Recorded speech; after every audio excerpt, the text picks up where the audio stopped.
Hey guys, I am Jesseline and I am going to talk about, on this video, number properties. I'm not going to do like computations or anything. I just kind of want to explain what the properties are. So the first property that we are going to talk about is the commutative property. Commutative. And what it says that changing the order of the numbers in multiplication or addition does not matter. So basically what it's saying is 3 plus 2, we can change that order and not change the value, is equal to 2 plus 3. Or 3 times 2 is equal to 2 times 3. So this is the commutative property where order does not matter, but it's only true for addition and multiplication, okay? So commutative property, order does not matter, we can change it around. The next property is what we call associative. So associative is where changing the grouping with multiplication or addition does not matter. So you can say 3 plus 4 plus 5 is the same as 3 plus 4 plus 5, or 3 times 4 plus 5, 4 times 5, sorry, that's multiplication.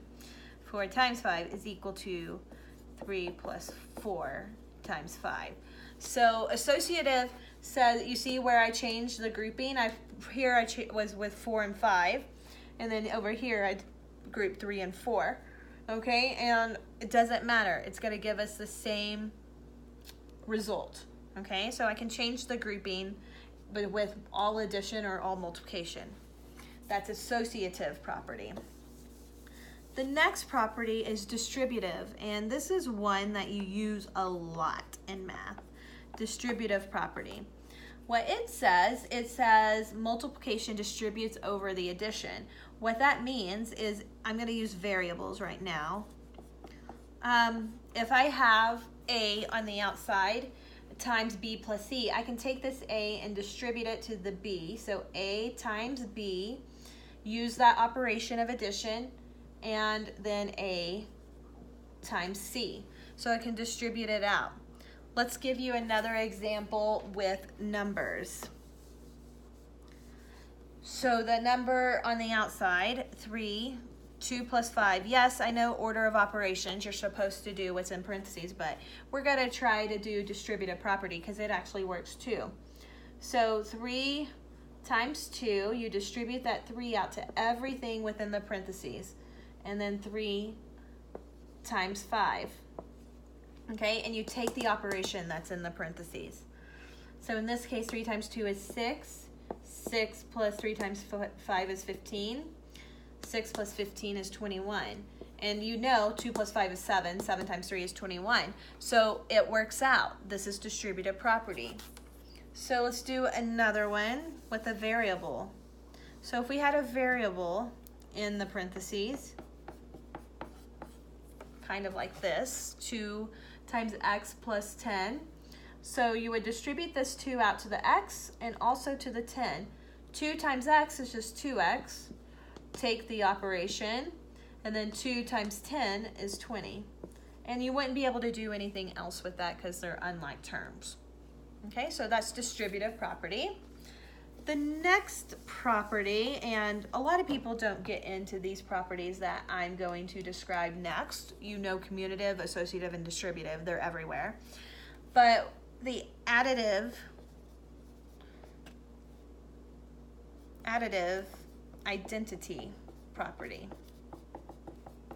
where additive identity property says anything plus 0 is itself.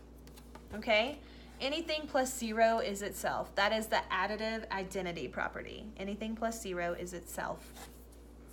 The next one is multiplicative identity. So multiplicative identity. And this one says anything times 1 is itself. Anything times 1 is itself. Multiplicative identity. Anything times 1 is itself, okay? And then we have two more. additive inverse. And additive means addition, right? So additive inverse means that a real number and its opposite give you 0. A real number and its opposite give you 0. So if I have 8, negative 8 is its opposite. It will always give me 0. Okay? That's additive additive inverse. And then multiplicative inverse. So multiplicative means multiplication, right? Multiplicative inverse says if we take a